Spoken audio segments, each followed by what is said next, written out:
Okay, so what is your position on Islam then? Do you have any issues with it? Do you know about it? Have you researched? What do you know? I've done Do you quite a have bit of questions? research. Okay, go I ahead. don't know. Is it all right if I Google throughout the conversation? Is that fine? Yeah, for what reason? It depends on the reason. But I yeah, no mean, because problem. I'm not the most knowledgeable on things, so I might No, need to that's look fine. for supplements to help me as I'm going It through. depends on what you're doing. Yeah, but go ahead. Yes.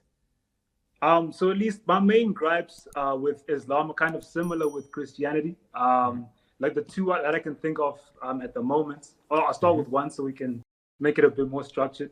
Is the account of how long we've been on Earth for, or at least how old the Earth is, and as far as is how it is in both Christianity and Islam.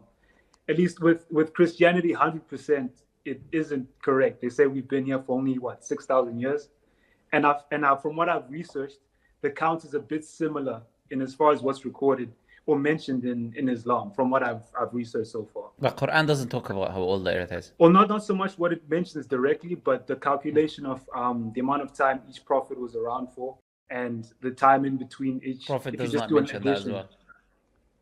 at all. Well, okay, tell me exactly what you're referring to. Go ahead. I'm willing to listen. But before doing that, how do you think the earth is? How old the earth is? How do you think? I don't have an exact number that I think is plausible, but I say over 50,000 years at least is plausible, just from And like what's like the and Mhm. why do you believe that? Because of carbon dating and the rings of a tree. Those are my two criteria, I'd say so far. Okay, so you're saying due to carbon dating, you're saying what 50 what how many?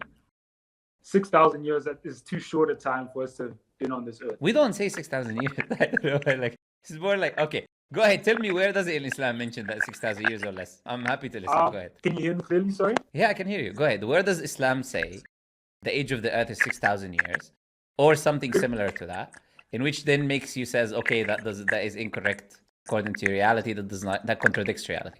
So go ahead and present. Where does Islam say that? It doesn't say it directly. Just to be sincere, I'm not trying to be insincere. It doesn't say it directly. But if you just add up all the years that are accounted for each prophet, just till you get to this time, or at least Where till you does get Islam give to you a timeline? Where does Quran give you the timeline of the age of the earth, or where does Islam give you that timeline? I did do some research, and there's no specific time that it's given, and it's quite ambiguous. There's a period of time which is quite ambiguous that could span over billions of years if we include the time when we went on Earth. So I'm not too worried or fussy about that point because I did learn a bit and realize I was wrong on Isn't that that. what I said to you? Didn't I tell you that there is no timeline, right? But you were saying 6,000 years and this. That was the point I'm making. The Quran doesn't. It is irrelevant information. Therefore, the Quran doesn't need to tell you whether it is billion years to billion, 3 billion. How does that influence our life? How does that change our behavior and our connection with God? It has nothing to do with the purpose of life, and therefore Allah does not mention it. There's no need for Allah mentioning it to begin with. I see, no, 100%. I think I took that misconception from Christianity and just like slapped it onto Islam without doing enough research, I'd say. That's fine. Okay. Do you have? You said other At least other question. You said you don't. You're not worried about that point. So we go to the next one. Yeah. 100%, 100%. So Okay. then my issue is to do with the Islamic view of like idolatry. I think you guys call it shirk, if I'm not mistaken. Please don't Mhm. like I might butcher the pronunciations here and there. No, But you're okay. if at least when it comes to facing the Qibla whenever you pray, and it has to face the Kaaba, which is like a square object. It's a specific square object that exists in this world. Wouldn't that also like count as shirk if, let's say, having a painting or a sculpture in your house counts as What is shirk? the Kaaba? What is the Kaaba? Um, I only understand it to be a historical. Have you prayed in a church before? I used to when I was Christian. I did. So when you pray in the church, do you pray to the church, Um, or is the you wouldn't church pray to. considered to be the house of God or the house of where people come and pray? Which one is it? eh, Well, at least people would The say synagogue. directly it's the house of God. The Quran calls the Kaaba the house of God. You know, Allah says, "Inna awala baytin wudi'a lin-nas alladhi bi Bakkata mubarakah." The first house to be placed for the house of God, the first house of God to be placed is the Kaaba. We view the Kaaba as a house of God. We don't. It's just like the masjid is a house of God, the mosque. The Kaaba is Hmm. similar, and that's why Muslims pray inside the Kaaba as well. Not Hmm. only that, the Muslims go on top of the Kaaba. So if they were holding the Kaaba as a holy idol, you're not going to step it on top of it with your feet and walk all over and you go inside of it and pray. This is just a Christian kind of a very ridiculous Christian. Honestly, it's a very ridiculous one. It's a very ridiculous Christian argument. But this is a house of God for Muslims. Kaaba is a house of God. Muslims pray inside of the Kaaba, pray outside of the Kaaba, and Muslims go on top of the Kaaba to do the call of the prayer. Bilal, which was a slave at the time of the Prophet ﷺ, and he used to go on top of the Kaaba and he used to do the adhan. And you have the Muslims all uniting in one direction of prayer, which is that house of God, the first house of God. They all unite in one direction of prayer towards the first house of God. That's it. In fact, do you know the Kaaba was historically destroyed and rebuilt multiple times under Muslim rule? 100%. 100%. Under Muslim rule, I didn't know that. Under Muslim rule. We're not talking about, we're talking about under Muslim rule multiple times. Until it killed the time of Imam Malik, and then Imam Malik said that we don't want people to lose respect for the Kaaba as a house of God, so we keep building it and rebuilding it, building it and rebuilding it. Because the Prophet ﷺ, he said in a narration that if the people were not attached to the Kaaba, he would destroy and then build it on the foundations of Ibrahim. Right? He said that, so he didn't do it because they were new Muslims. He said hadithu adim bi Islam. He's just newly accepting Islam, so they would not understand why the Prophet is doing it. So he said right now is not the time. So one caliphate later on did it. And then another caliphate said, okay, we're going to destroy it and then bring it back again to the same way it was at the time of the Prophet. So they destroyed it and brought it back multiple times. And look, anyone who views like the Kaaba as like some sort of this is not something that Muslims would do in any way, shape, or form. Just look at the history of Muslims, of how they view the Kaaba and what they call it, what the Quran calls it, etc. And the fact, as I said, that they literally rebuilt it multiple times themselves. I see. It's a house of God. At least it's a house of God that we believe Abraham either built or rebuilt. There is a disagreement between the scholars. Some scholars believe that was first built with Adam. It was the first house to be built. With Adam built it. And then it was destroyed, and then Abraham built on the foundations, because the Quran says that he's raising the foundations. It doesn't say that he's building from the beginning. So what gives us that significance is the first house of God. The first house of God. The first house to be placed for the people for worship. That is the significance of the Kaaba for us as Muslims.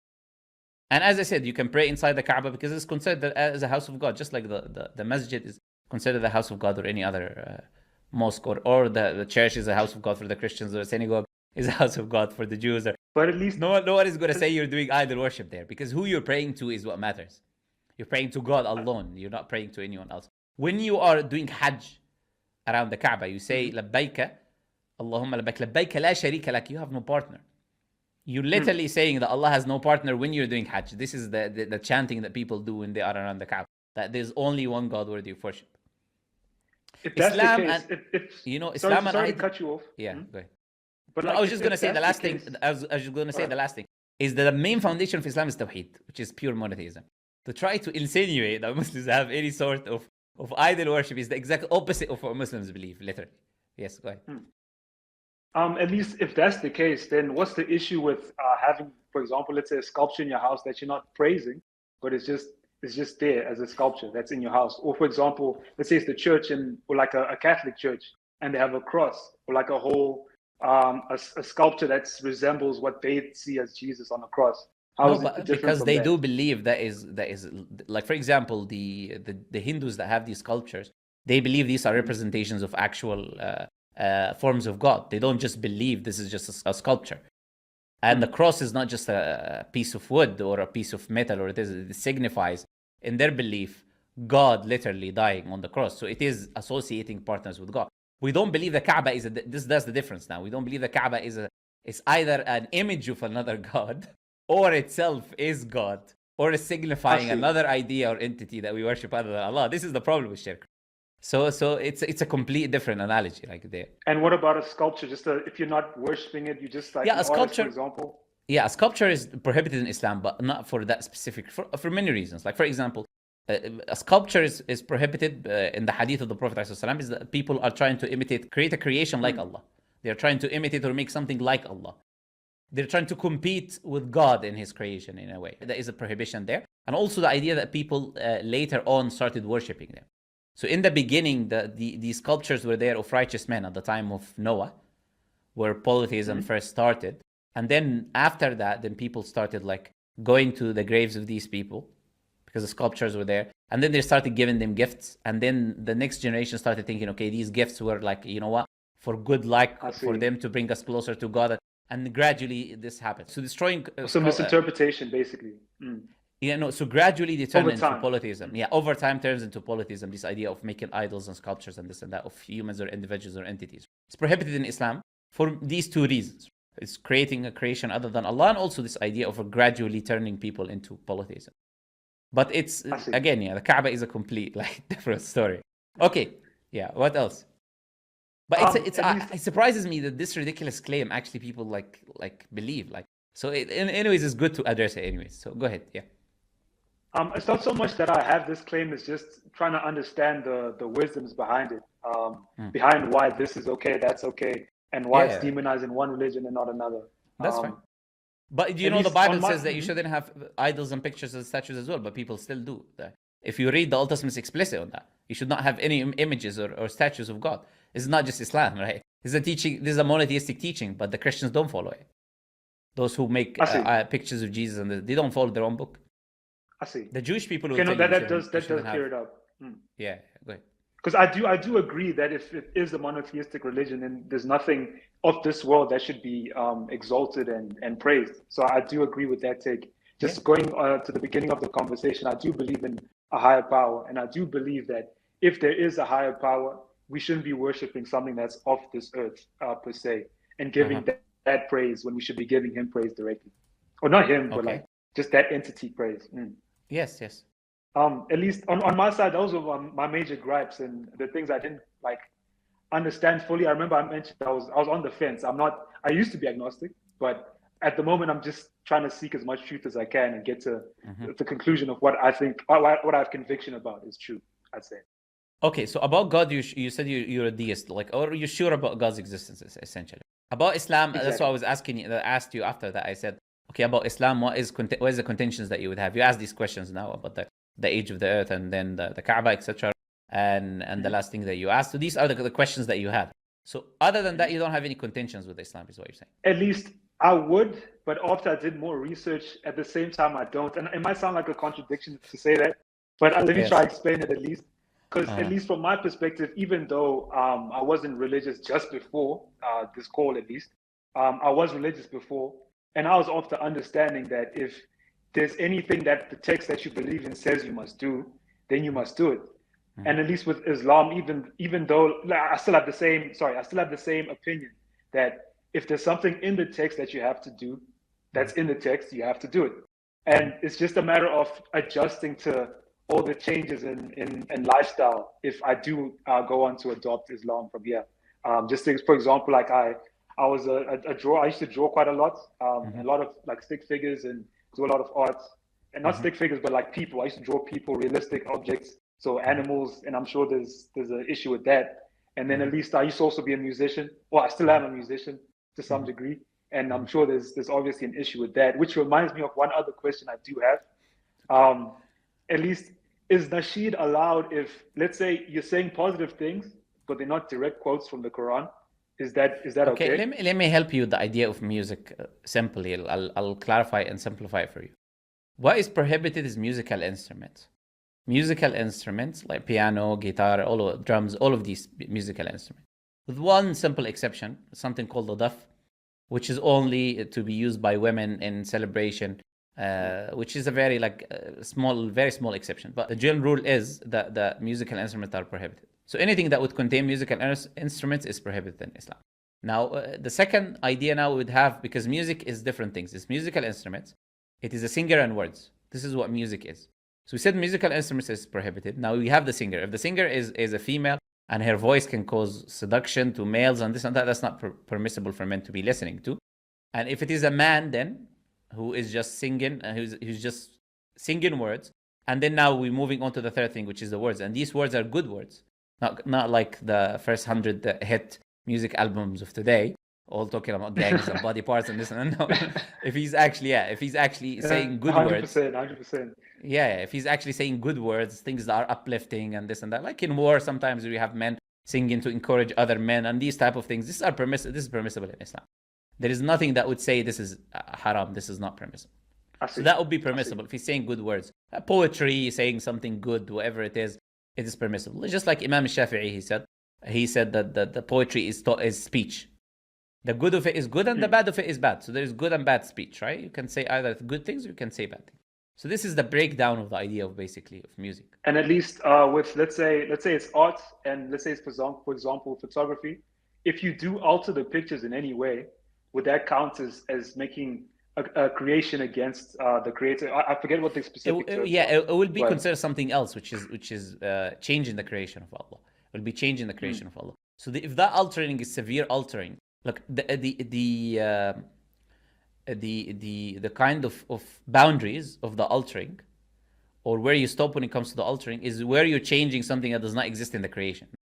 So you're changing into something that is not in the creation now. So you're changing into something else other than the creation of Allah. You're changing the creation of Allah. And we believe that's literally the job of Satan. That's what Satan does. And that's what Satan says in the Quran, that he will do. That I will command them, فَلَيُغَيِّرُنَّ خَلْقَ اللَّهِ. They will change, then they will change the creation of Allah. I will command them, and then they will change the creation of Allah. That's what we see today, yeah? Boys and girls, who's a boy, 100%. Who's a girl. I don't know how many genders you want to talk about today, right? In the Western society, but this is a change in the creation of Allah. Anyone, but I disagree with it as well, but I'm just not trying to be disrespectful, 100%. But this is the thing. The people in the West have become so soft that to say that you don't agree with something have become a form of disrespect. That's not disrespect. If I say, okay, Allah created us, I'm a Muslim, I believe Allah created us as men and women. And there's only men and women that Allah created us with. That's as simple as that. That's what my belief. How is that? Why you believe otherwise? You can believe otherwise. That doesn't mean I'm disrespecting you. But this is objective reality. When we are born, 100%. We're either male or female.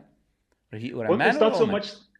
It's not so much the objection you presented. It's just the fact that I laughed at the example. Yeah, okay. Like I'm not trying to mock them, is what. But some things can be so strange that they can be funny. When someone says to you, "I'm a wolf," and then starts walking for and then walking in school, and then certain classes right now in the West is where you have children literally identifying as animals, and then the teachers cannot do anything because it's against the law. So then what they do is that they bark and they meow and they moo, and they moo, and that's what the class is literally, and the teacher cannot teach them anything, and it's not against the law because under the law, you're supposed to be able to do these things. So some things can be ridiculous to the extent when you would laugh, yes, because it's opposing the reality. So that's not necessarily wrong for you to do, I would say. I see.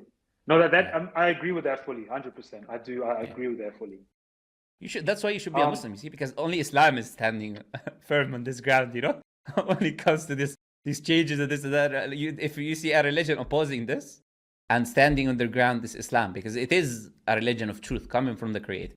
If you are with these similar values, then you should be a Muslim, But as you said, the only thing stopping you now, or the only thing there, is the changes in your life that you will have to do, and that because you're already doing different things that you see from an Islamic point of view, Islam prohibits. 100%. At least it's not so much. It's like it's stopping me, but I just understand that these are steps. So at least if I'm going to be starting, what are the steps I should take? Considering it's Ramadan, and I have no problem with fasting when it comes to that. Like just water and food, I don't mind that. But it's also the other spiritual things that come with it, and all the duties you have to partake in. Like for example, if it's going to the masjid, that might be a bit difficult for me. Like in as far as finding a community within this short amount of time before it starts. Whether you become a Muslim or no, I would recommend even people watching that are close to Islam, you can start fasting. Like you can try it. There's nothing to lose, right? It is beneficial whether you're a Muslim or you're not a Muslim. Even if you look at it from a purely physical or materialistic side, still a beneficial thing for you as a human being, so it's not eating and drinking, but it's also no sexual intercourse. It's also your temper and not cursing, not saying bad words, not getting angry at your family members. It's a lot more. So fasting is like keeping the trying as much as possible to stay in the best pleasing to God's state as you can in that period in which you're fasting. So that is the essence of fasting. So you can try, of course, and there's nothing to lose there. And anytime, you're ready, you want to become Muslim, you're welcome. What do I have to do? It's a very simple thing. It's a testimony of faith. But what matters is what you believe it or not. Is you testify there's only one deity worthy of worship, Allah. And Allah is only uniquely one, independent. Does not have children, does not have fathers or grandfathers or grandmothers, not 3 in 1, not 4 in 1, just uniquely one, right? Worthy of worship and independent. And there's nothing like Allah. So Allah is completely unique. in his existence. He's uniquely one. And to believe that Prophet Muhammad is his messenger, that Allah sent, among other messengers like Jesus, Moses, Noah, Abraham, all of them are messengers of God that came with messages to their people. And the last and final messenger is the Quran, is that which come in to guide mankind and bring them to their Creator and give them absolute monotheism towards the Creator. If you believe these things, then you're ready to become Muslim, If you testify, it's called the Shahada. Mm-hmm. Yes. Mm-hmm. But could I ask you a question though, just to see what your level of sincerity is? At least I have seen a few of the prophecies that Muhammad, peace be upon him, has like stated, or at least like from the research I saw. I didn't read the Quran directly, but I just saw a Google list and even some of your videos that mention some of the things. At least, is there anything that you think is either like wrong or hasn't happened yet? That just to see if there's any doubts, because I did try to look if there's anything that got wrong. Yeah, there's nothing that is wrong. It's impossible. If there is, how can I be a Muslim? Because the Quran says that the Prophet Muhammad does not speak of his own. He speaks as a revelation from God. So when he speaks about the future, or when he speaks about matters to do with God, because he says he doesn't know the future. So when he speaks about the future, he's speaking on behalf of God. So it's if there is one prophecy that about the future that is false, then he cannot be a messenger of God. So there is no such thing that exists. Now, about things that didn't happen yet, there are prophecies of the end times, the things that are apocalyptic, that will be literally like worldwide events, like the coming of the Antichrist, Jesus coming back, these type of things, which are like we call the major signs of the end of the Day of Judgment. So these are yet to happen, because 100%. When they start happening, they will fall like dominoes, and then the Day of Judgment will commence, the resurrection and then accountability and everything. So there are these ones, some of these that didn't happen, of course, because we're not at that time yet. But other than that, anything else the Prophet ﷺ said, there's no such thing. That it's impossible for you to find something that didn't happen. I see. I just found it spooky how correct a lot of them were, considering the amounts of information he had at that time. It kind of pushed me to want to do more research and learn a bit more as I went along. Let me ask this then.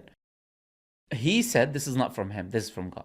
Now, is it spooky, to use your own term, that God knows this information and he reveals this information? There's nothing spooky about that, because God knows the future, literally. Yeah. So I'm asking you now, give me an alternative possibility.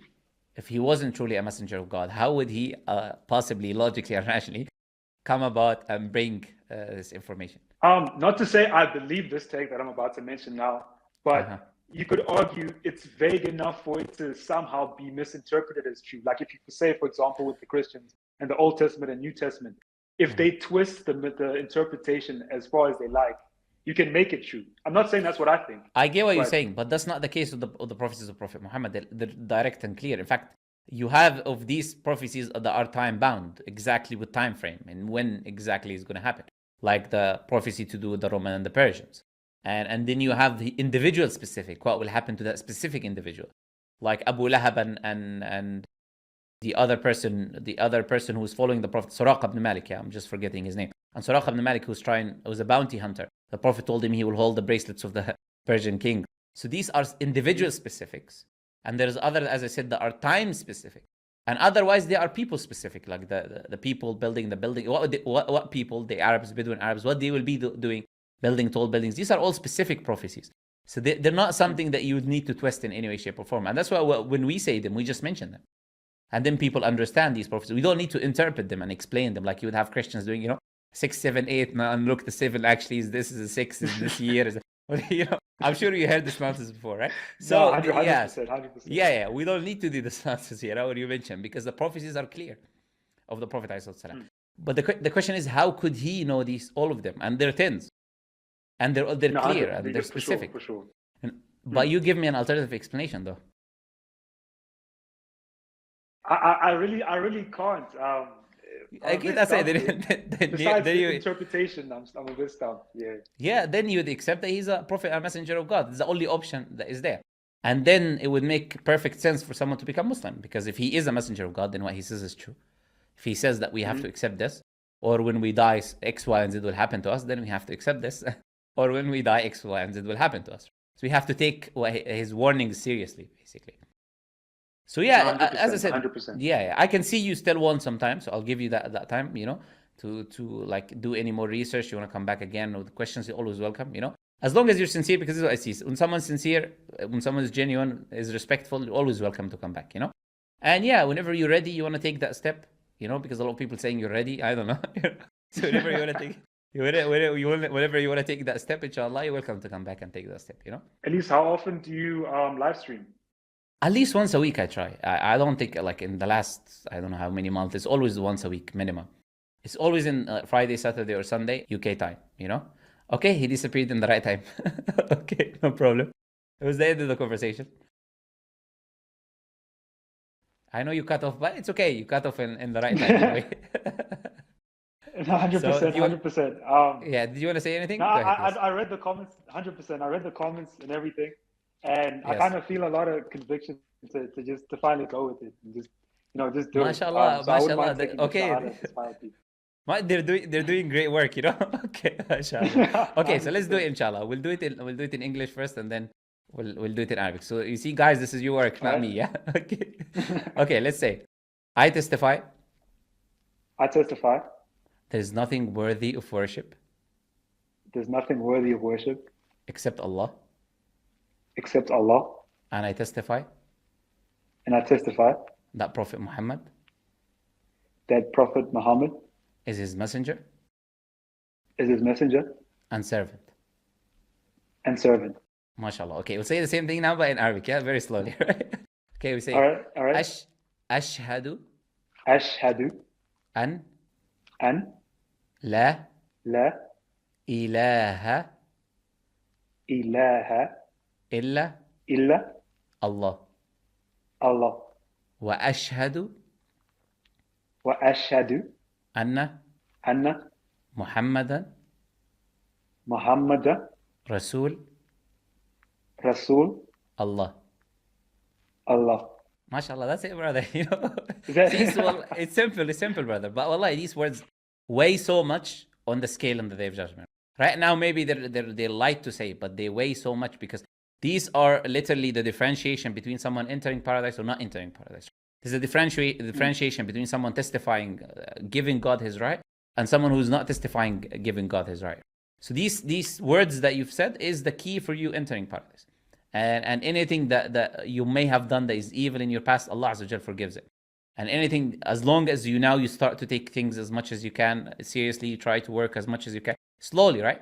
Do not overwhelm yourself. You send me your details, inshallah, on email, like your location, your WhatsApp number, etc., and your name. And I will connect you with our convert team so they can mentor you. So you take things step by step in the beginning. You just on learning more about the Quran and Islam. And in the same time, praying, learning how to pray. Nothing else. You don't focus on too many things. Don't overwhelm yourself.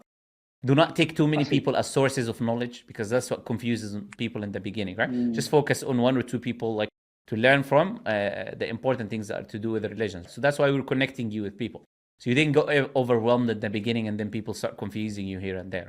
So right now, it's like, this is what matters. You took this testimony of faith. It's the difference between you and thousands of people. You know, thousands of people are watching. But how many people are actually there who took that step and moved forward and came closer to worship in their Creator, you know? So it's something that Allah chooses, you know? He chose you, He wanted to guide you, you know? Alhamdulillah, you're guided today, you know? So I'm very happy for you, brother, you know? May Allah Azza wa Jal thank you so keep much. you Like, No, I appreciate it, brother. thank you so much. I appreciate it, brother. So, okay, brother. thank you so much. Jazakallah khair. Okay, salam alaikum. See you, bro. Inshallah. يا دعاة رب السماء يا من صنعتم في الأرض نورا يا قلوبا فيها الوفاء بشركم اليوم السرورا